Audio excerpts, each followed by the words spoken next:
नमस्कार, आप सबका एक बार फिर से स्वागत है इतिहास रील्स बाय आकांक्षा में। मैं हूँ आकांक्षा, आपकी होस्ट, और ये है मेरा चैनल इतिहास रील्स बाय आकांक्षा। आज मैं आपका एक बार फिर से स्वागत करती हूँ अपने इस चैनल में, अपनी इस कहानी में, महाभारत में। आज हम अपनी कहानी के अगले एपिसोड में पढ़ेंगे। आज है हमारी कहानी का एपिसोड नंबर 26। जी हाँ, तो चलिए शुरू करते हैं। शुरू करने से पहले लाइक एंड सब्सक्राइब जरूर करिएगा और मेरे इस वीडियो को बहुत प्यार दीजिएगा, मेरे इस चैनल को बहुत प्यार दीजिएगा। तो जैसे कि पिछले एपिसोड में मैंने आपको बता दिया था कि युधिष्ठिर को राजा बना दिया था, एक स्वतंत्र राजा बना दिया गया था। उन्होंने खंडप्रस्थ का निर्माण किया था। वह खंडप्रस्थ के लिए प्रस्थान कर रहे थे। उन्होंने हस्तिनापुर का त्याग कर दिया था और कैसे नगरवासी भी उनके साथ जाने को तैयार हो गए थे। अब इसी कहानी में हम आगे बढ़ेंगे। तो जैसे ही युधिष्ठिर को राजा बना दिया गया था खंडप्रस्थ का, तो वह नगर से प्रस्थान कर रहे थे, वे हस्तिनापुर से प्रस्थान कर रहे थे। और राजा धृतराष्ट्र ने ये आदेश दे दिया था कि नगरवासियों में से कोई उनके साथ जाना चाहे तो वह जा सकता है। अब युधिष्ठिर अपने चारों भाई और अपनी पत्नी द्रौपदी के साथ प्रस्थान कर रहे थे। वहीं नगरवासी भी एक एक करके उनके साथ प्रस्थान करने को तैयार हो गए थे। पहले तो युधिष्ठिर ने उन सबको समझाया था कि आप हमारे साथ मत चलिए, ऐसे तो नगर खाली हो जाएगा, ऐसे तो हस्तिनापुर रिक्त हो जाएगा, ये भी गलत है। पर कोई भी नगरवासी इस चीज के लिए तैयार नहीं था। नगरवासी चाहते थे कि वे धर्म के रास्ते पे ही चले, जहाँ धर्म का वास हो वे वहीं जाना चाहते थे। फिर युधिष्ठिर ने उनको आज्ञा दे दी और सभी नगरवासी उनके साथ जाने को तैयार हो गए थे। आधा नगर तो उसी वक्त जा रहा था। अब पांचों पांडव अपनी पत्नी द्रौपदी के साथ खंडप्रस्थ पहुंच गए थे। खंडप्रस्थ निर्जल स्थान था। वहां पे पानी की बूंद भी नहीं थी, क्योंकि इंद्रदेव ने उस जगह को जलहित रखा था। वे वहां पे जल की वर्षा नहीं होने दे रहे थे, पानी नहीं आने दे रहे थे, क्योंकि वहां पे जो राक्षस रहता था, नागों का देव रहता था तक्षक, वह उसकी सुरक्षा कर रहे थे। तक्षक ने उनको अपने वचनों में बांध के वहां पे पानी का उपजाऊ बंद कर दिया था। पानी नहीं आने दे रहे थे, इसलिए वह स्थान बिल्कुल निर्जल था। तो जैसे ही पांचों पांडव अपनी पत्नी द्रौपदी के साथ वहां पहुंचे, द्रौपदी ने कलश में जल लिया और वह भूमि पूजन करने लगी। द्रौपदी ने बोला, हम अपने नगरवासियों का, जीव जंतु का ध्यान रखेंगे। हमें इस जगह पर निर्माण करना है एक नए राज्य का। आप हमारी सहायता कीजिए। उन्होंने सूर्य देव से, सभी देवी देवताओं से और भूमि से ये प्रार्थना करी। और जैसे ही जल उन्होंने धरती पे गिराया, जैसे ही उन्होंने जल अर्पित किया, वैसे ही वहां पे एक हमला हो गया। फिर वहां पे मायावी नागों ने हमला कर दिया। मायावी नागों ने सभी नगरवासियों को डस लिया और उन्हें मार दिया था। उनमें अपना जहर फैला दिया था।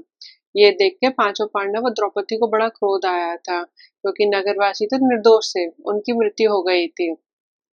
युधिष्ठिर ने कहा कि ये सभी मायावी नाग थे, इन सबको ही वापस ये जहर लेना होगा, तभी ये नगरवासी जीवित हो सकते हैं, इनको हम जीवित नहीं कर सकते हैं। उसके बाद युधिष्ठिर ने अर्जुन से कहा कि तुम्हें इंद्रदेव से युद्ध करना होगा। क्या तुम कर पाओगे, क्योंकि तुम इंद्रदेव के पुत्र हो, इंद्रदेव तुम्हारे पिता के स्थान पर, क्या तुम उनसे युद्ध कर पाओगे? तो अर्जुन ने कहा, मैं धर्म का वाहन करता हूँ, मैं अपने पिता का प्रेम पाना चाहता हूँ, उसके लिए पहले मुझे इन नगरवासियों को जीवित करना होगा। ये सब निर्दोष है, इनकी जान नहीं जानी चाहिए। और उन्होंने कहा कि मैं अग्निदेव का आह्वान करूंगा, मैं अग्निदेव को प्रसन्न करूंगा और उनकी शक्तियों से यहाँ पे जो राक्षस है तक्षक, उसका नाश करूंगा।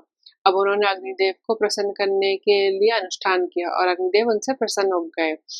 फिर अर्जुन ने अपना तीर चलाया और वह मायावी जंगल, जहाँ पे तक्षक और सभी मायावी नाग थे, वहां पे आग लगा दी। अब एक एक करके सभी नाग वहां से भागने लगे। फिर मायासुर जो तक्षक के साथ था, उसने तक्षक के लिए वह जंगल बनाया था, वह मायावी जंगल बनाया था। और वे सारे मायावी जो जीव जंतु थे, वे मायावी नाग नागिन थे, वे उसी के थे। फिर मायासुर ने वह राक्षस तक्षक को समझाने की कोशिश की, वह नागराज को समझाने की कोशिश की कि तुम भी अर्जुन के सामने अपने घुटने टेक दो। ये पांचों पांडव बड़े ही दिव्य हैं, ये देवताओं के पुत्र हैं, इनके आगे अपना कुछ भी नहीं हो पाएगा, हमें हार ही माननी पड़ेगी। फिर तक्षक ने कहा कि क्या तुम इनके सामने हार गए? तुम उसके बाद तक्षक ने इंद्रदेव का आह्वान किया और उनसे कहा कि तुम्हें अपने पुत्र से युद्ध करना होगा। आपने मेरी सुरक्षा का दायित्व लिया है, आप वचनबद्ध हैं, आपको युद्ध करना ही होगा। उसके बाद इंद्रदेव और अर्जुन में युद्ध होने लगा। पहले तो इंद्रदेव ने अर्जुन को समझाने की बहुत कोशिश करी, लेकिन अर्जुन भी इंद्रदेव को समझाने की कोशिश कर रहे थे। अर्जुन ने कहा कि ये तो गलत है, ये अधर्म है, नगरवासी जिनका कोई दोष नहीं था वे बेमौत मारे गए हैं। आपको उसकी सुरक्षा नहीं करनी चाहिए, आपको उस राक्षस की सुरक्षा नहीं करनी चाहिए। उसके बाद उन दोनों के बीच में युद्ध होने लगा। वे युद्ध रोकने के लिए श्री कृष्ण वहां पे आए। उनके सुदर्शन चक्र ने वह युद्ध रोक दिया था। उसके बाद अर्जुन ने इंद्रदेव से बात करने की कोशिश करी और इंद्रदेव धरती पे वापस आ गए और वे अर्जुन से बोले कि मैं तुम्हारे सामर्थ्य से खुश हुआ, मांगो तुम्हें मेरी क्या सहायता चाहिए। अब अर्जुन इंद्रदेव से क्या सहायता मांगेंगे, अपने पिता से क्या सहायता मांगेंगे, क्या उन्हें इंद्रदेव का प्रेम मिलेगा या नहीं मिलेगा, और मायासुर के साथ अब क्या होगा जिसने वह मायावी जंगल रचा था, और कैसे अग्निदेव ने प्रसन्न होकर अर्जुन को दिया था वह दिव्य धनुष। ये सब हम जानेंगे अब अगले एपिसोड में। आज के लिए बस इतना ही।